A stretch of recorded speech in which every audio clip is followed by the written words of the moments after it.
माझं शिक्षण B.Com झालेलं आहे. त्यानंतर मी सर्व्हिस केली आहे 1-2 ठिकाणी आणि नंतर बिझनेस केला.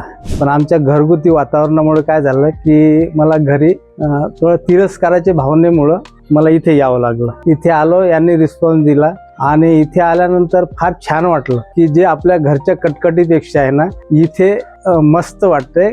मैं पहले काम करती थी शादी से पहले as a receptionist in a hospital. फिर बाद में शादी के बाद यहाँ मेरे मिस्टर BST में ड्राइवर थे, वो रिटायर हो गए तो फिर यहाँ हम लोग ने घर लिया टीचवाला में.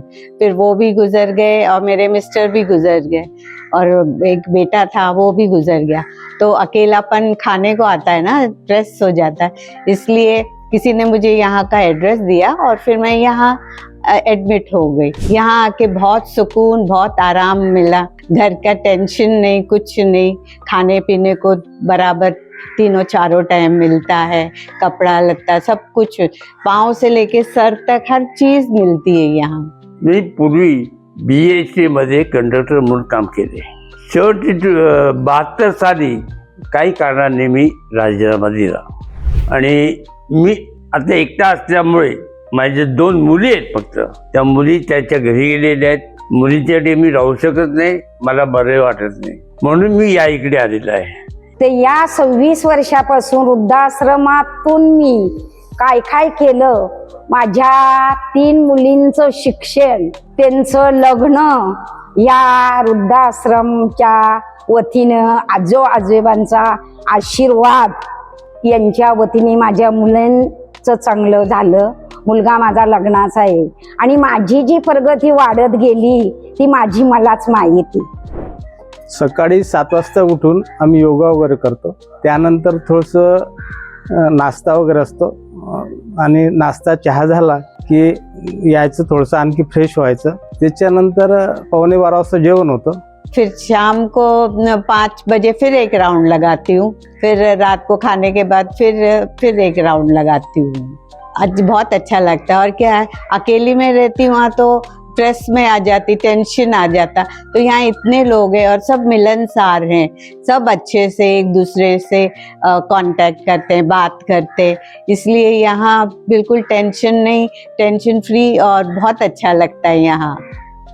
आणि ह्या आश्रममध्ये इतकी वर्ष राहिलोय, इतकी वर्षाचा होते, पण 2-3 महिन्यात मला कळून चुकलं की असा आश्रम कुठे नाही.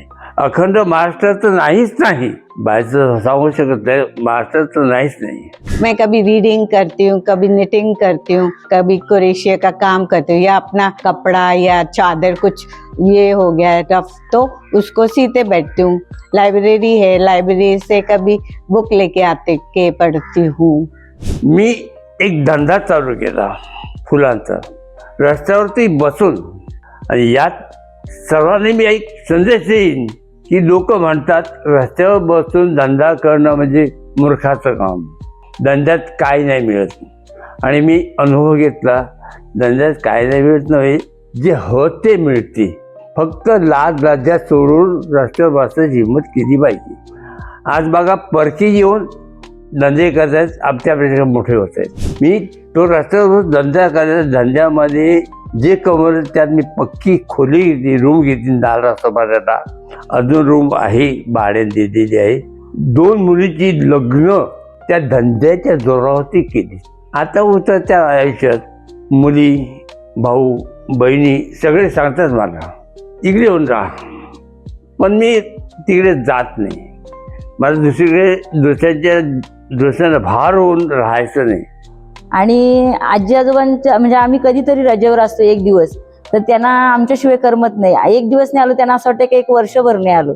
लगेच विचारतील, रेखा तू कामाला का नाही आली. 10 तरी आजोबा विचारतील. आजी पण असं म्हणजे आजी विचारतच राहतील, रेखा तू कामाला का नाही आली, तू नाही तर आश्रम शांत शांत आहे. माझा आवाज ऐकला का त्यांना जरा बरं वाटतं. सगळं त्यांना व्यवस्थित खायला आहे, कपडे लत्ता, आमचे ट्रस्टी सगळे चांगले आहेत, आश्रमात सगळी त्यांची सोय. पण त्यांचे एकच मनाची त्यांची अशी खंत असते की आमची माणसं. आणि त्यांचं आता बालपण चालू झालंय. त्याच्यातच त्यांना इथे ठेवलं. त्याच्यामुळे ते दुःखी कशामुळे आहेत की त्यांचा स्वतःचा माणूस कोणीतरी जवळ नाही, त्यांची विचारपूस करायला कोणी येत नाही. कोणाला तरी सांगतील किंवा त्यांचा कोणतरी आला माणूस नातेवाईक कधीतरी आला तर मग त्यांनी पण असं खाली आता हलवत आला तर मग त्यांचा जीवाला असा दुःख होतं. नाही काहीतरी पण थोडं तरी 2 पोळ्या थोडी भाजी असं काहीतरी आणावं असं त्यांच्या मनाला वाटतंय. यानी कहा गए ओ दिल कहते सजिया में नजरों को हम बिछाएंगे जाने कहाँ गए ओ दिल कहते थे याद में नजरों को हम बिछाएंगे चाहे कहीं भी तो रहो चाहेंगे तुमको पर तुमको न भूल पाए.